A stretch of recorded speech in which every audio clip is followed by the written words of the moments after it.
Hi guys, today I have another gouache study. This time the theme is water.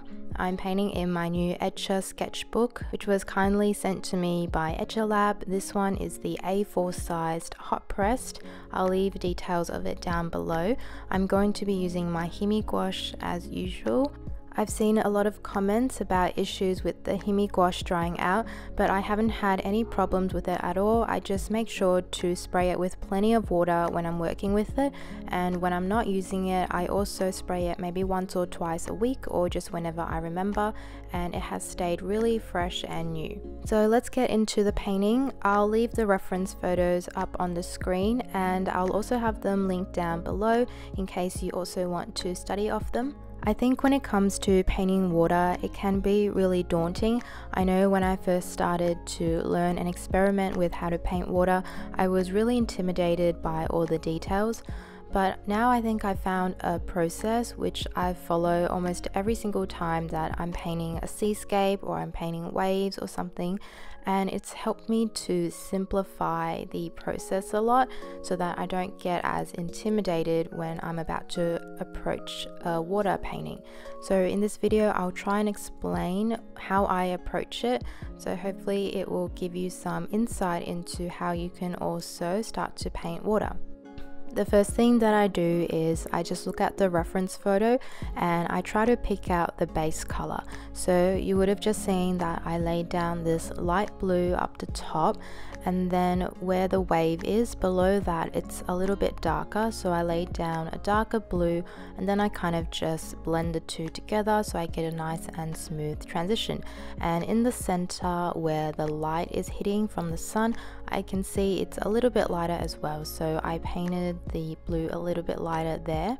So that's all I do for the base layer, and then I like to start with the shadows next. So if you can imagine, when there is a wave, that wave is blocking the light from coming through behind it, so it creates a shadow, and I'm just going in and painting in that shadow. So I'm creating the illusion of the waves kind of coming up, and so I'm painting in those dark lines first.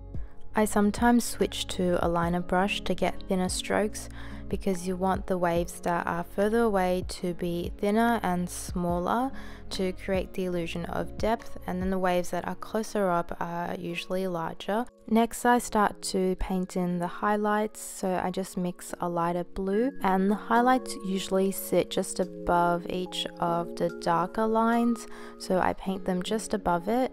And I kind of just observe the reference photo and kind of see which areas are a little bit lighter and have highlights sitting above the waves. It's important not to highlight everything, because then that makes the whole image look kind of flat, because if everything is highlighted then really nothing is being highlighted. So you want to kind of focus your attention on those areas that really are brighter and that are hitting the light.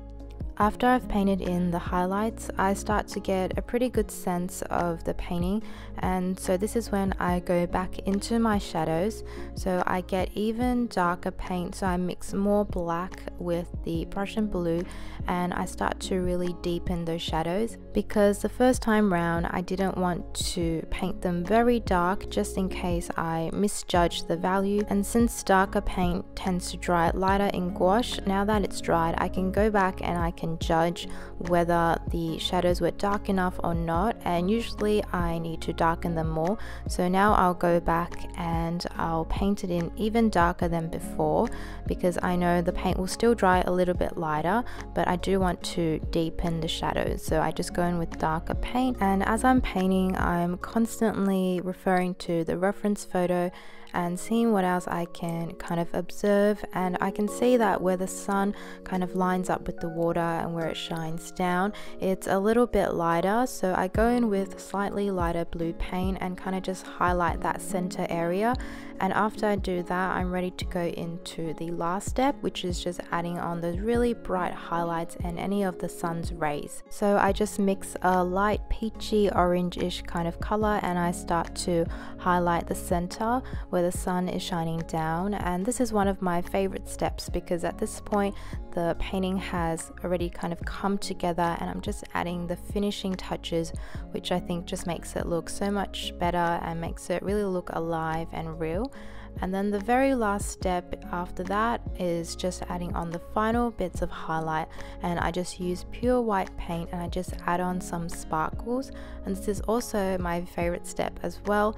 Sometimes I can get carried away with adding on these sparkles, so it's important to also limit the amount of highlights you use here, because you don't want it to become unrealistic if you start to paint highlights on everything.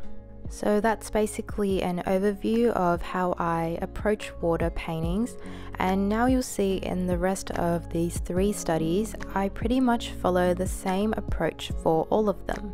So again, the first thing that I do with this painting is I just pick out that base color. So I just look at the reference photo, and that color is usually the color that kind of sits between the waves.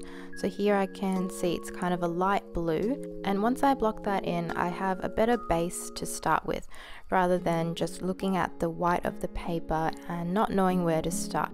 I think having that first base layer down is really important, because when we're painting water, we're really just approaching it like any other painting. We're building it up in layers, and so the first layer is just that wash of color, and then we start to build out where the waves are, and then we start to make it more and more realistic, and everything kind of ties together in the end. A tip that I have for making your waves look more realistic is trying to vary the shapes of your waves.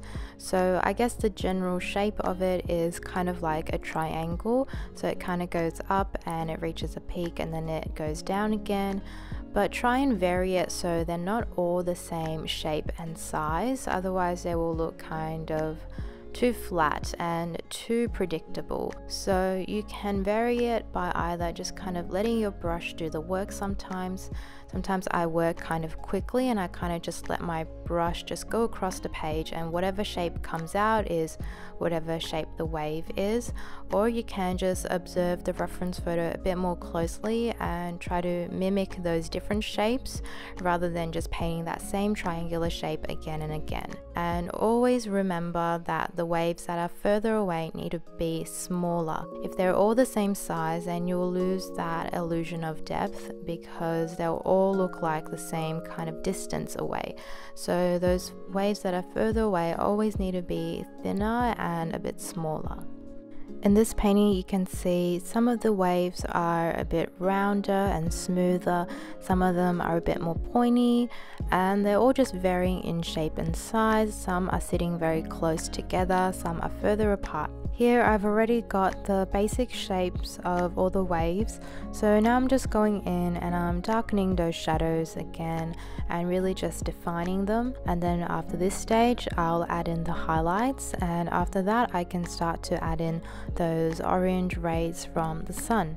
And then the last step again would just be to add on those really bright sparkles.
In this third painting, the water has a bit more of a green tinge. It's more of a teal color, so I used Prussian blue mixed with jade green mixed with a lot of white from the Himi set to get this color, and I'm just painting in that base layer again and just observing where it's lighter and where it's darker, and then I go in with those darker shadows first to just kind of carve out where all the waves go.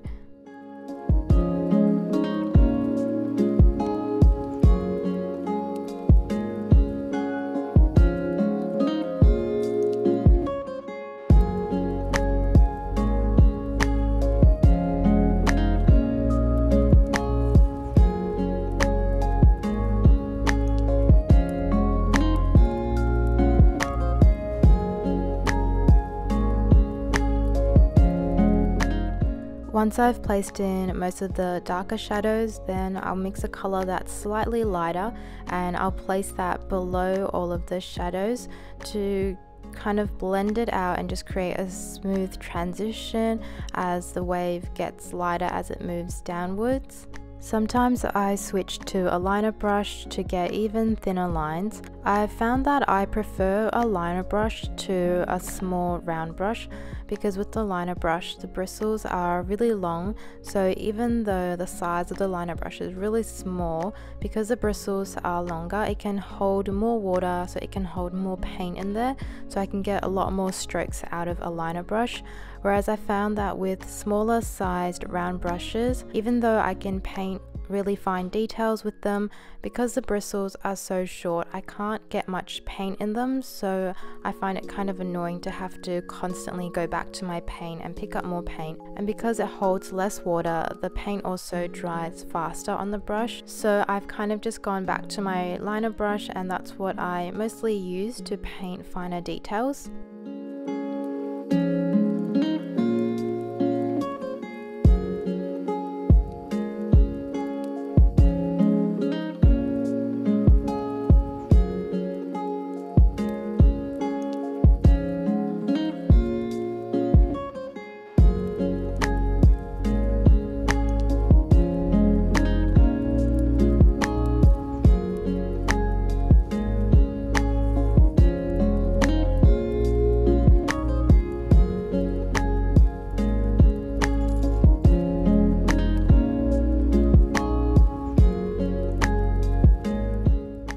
Here is the final study that I did. This one took me the shortest amount of time. It took me under 30 minutes to do. All of these studies took me around 30 to 45 minutes to complete. So all in all, I think I spent around 2.5 hours just painting these 4 studies. I found that I'm usually faster in my last study as I become more confident in my approach now that I've painted 3 other studies. I think that doing these studies is a really good way to practice painting a specific thing. I think I'd like to continue this series of doing different studies, so maybe in the next one I'll do something like grass or clouds or waterfall studies. So let me know below what you would like to see. I'm really enjoying doing these studies and kind of explaining my approach to them. I hope it helps give you more of an insight into how I approach different elements in a painting. I hope you guys enjoyed watching this one, and as always, if you have any questions, just leave it in the comments and I'll do my best to answer them. Thank you so much for watching this video, and I will see you in my next one. Bye bye.